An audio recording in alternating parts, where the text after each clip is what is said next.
దిల్ రాజు గారిని మాట్లాడాల్సిందిగా కోరుకుంటున్నాము. రాజుగారు.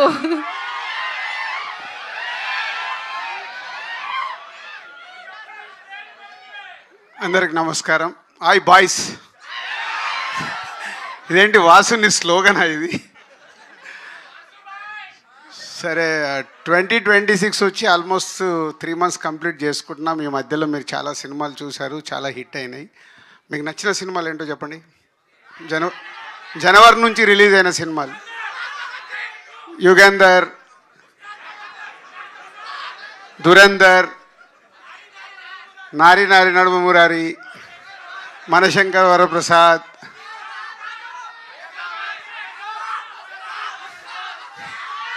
ఉస్తాద్.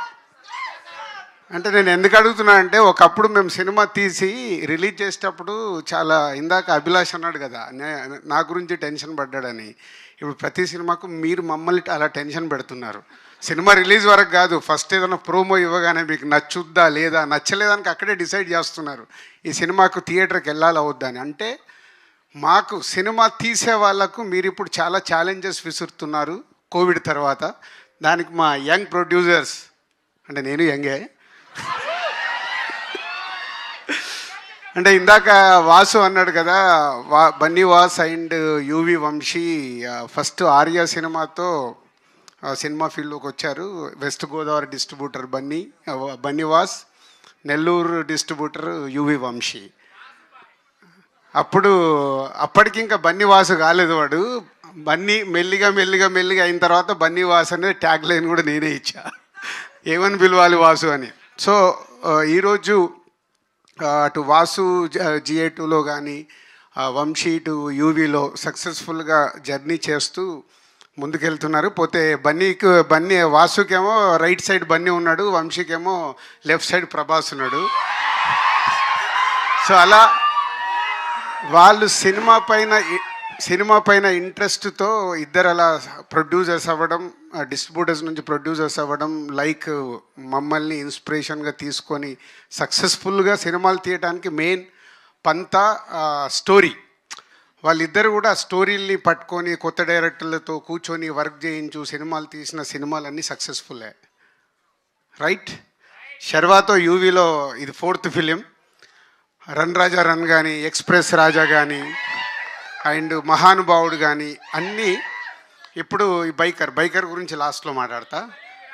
సో ఇలా మంచి సినిమాలు వచ్చేటప్పుడు అటు వంశీ అండ్ టీం, ఇటు వాసు తీస్తున్న సినిమాల్లో స్క్రిప్ట్ని పట్టుకున్నప్పుడు డైరెక్టర్స్తో కూర్చుండి వర్క్ చేసినప్పుడు సక్సెస్ఫుల్ సినిమాలు. అది నా ఫార్ములా.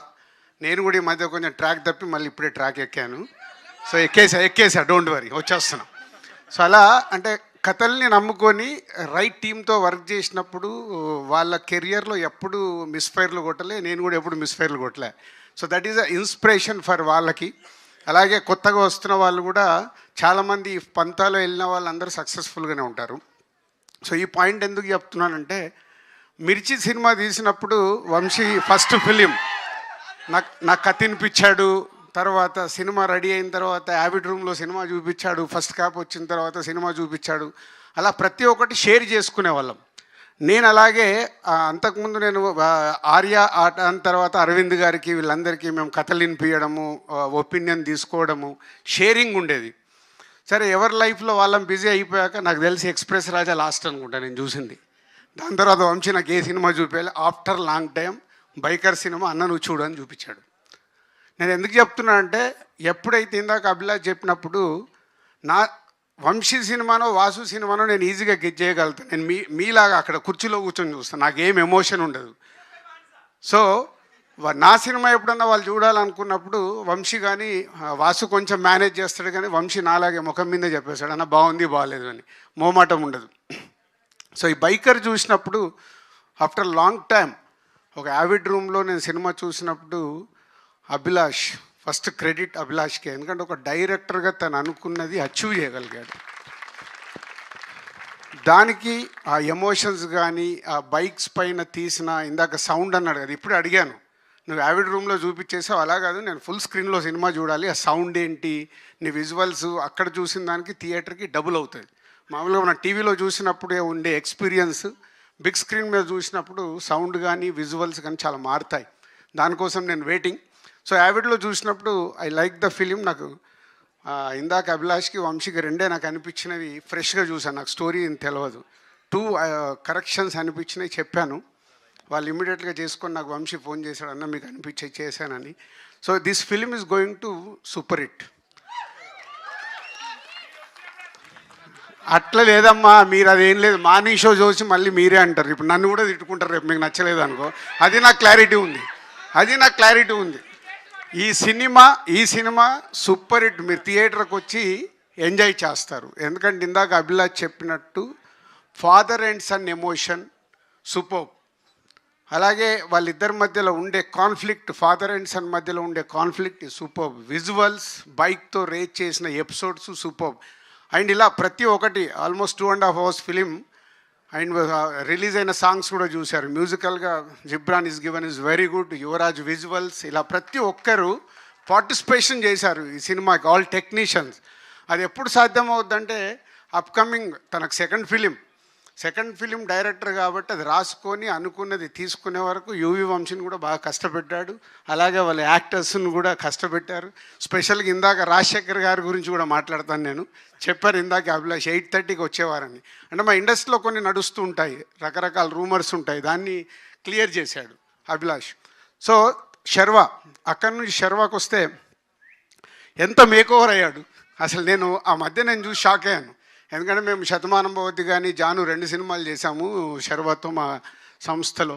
సో శర్వ అయిన మేక్ ఓవర్ బికాజ్ ఆఫ్ ఈ క్యారెక్టర్కి కావాల్సిన బైక్ రేస్ కావాల్సిన ఆ వెయిట్ అవన్నీ క్యాలిక్యులేట్ చేసుకొని డైరెక్టర్ అడిగాడని Sharva is done is a good job. అంటే పర్ఫార్మెన్స్ కానీ everything is a super. Looks, costumes, everything. శర్వాని స్క్రీన్ మీద మీరు ఆల్రెడీ సాంగ్స్లో దీంట్లో చూశారు కదా, అలా అద్భుతంగా శర్వ మేక్ ఓవర్ అయ్యాడు. అండ్ హీరోయిన్ లవ్ స్టోరీ దగ్గర కానీ వైఫ్ అండ్ హస్బెండ్ మధ్యలో ఉండే రిలేషన్స్, ఈ బుడ్డోడు వీడు ఉన్న స్క్రీన్ ప్రజెన్స్ తక్కువ, ఇందాక ఎలా అయితే మాట్లాడాడో స్క్రీన్ మీద కూడా అలాగే ఎమోషన్స్ సూపర్గా పండించారు. ఎమోషన్స్ అది ఓన్లీ బికాజ్ ఆఫ్ డైరెక్టర్ తను రాసుకుంది స్క్రీన్ మీదకి వచ్చేలాగా చేశాడు. దానికి నో డౌట్ ఫస్ట్ డైరెక్టర్ తను అనుకున్నది తెచ్చుకోవటానికి అందరితో యాక్ట్ చేయించుకోవడం అనేది అది only director job. Your done is very good job Abhilash.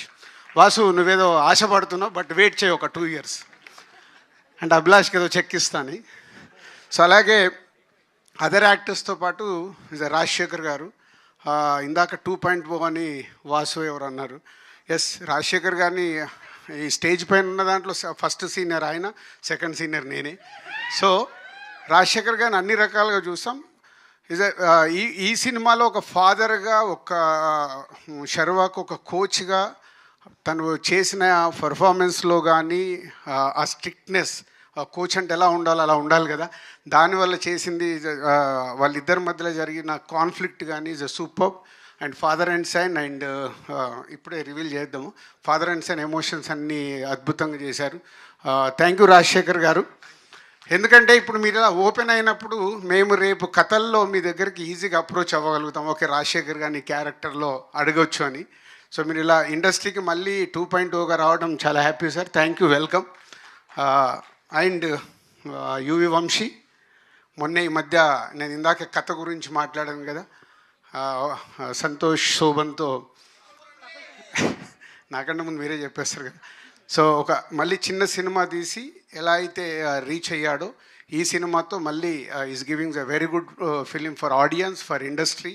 మా ఇండస్ట్రీకి ఏంటంటే సినిమాలు ఆడుతూ ఉంటే మాకు ఎనర్జీ ఎక్కువ వస్తుంది, మాకు సినిమాలు ఆడుతూ ఉండాలి. So thank you Vamsi. April 3rd నేను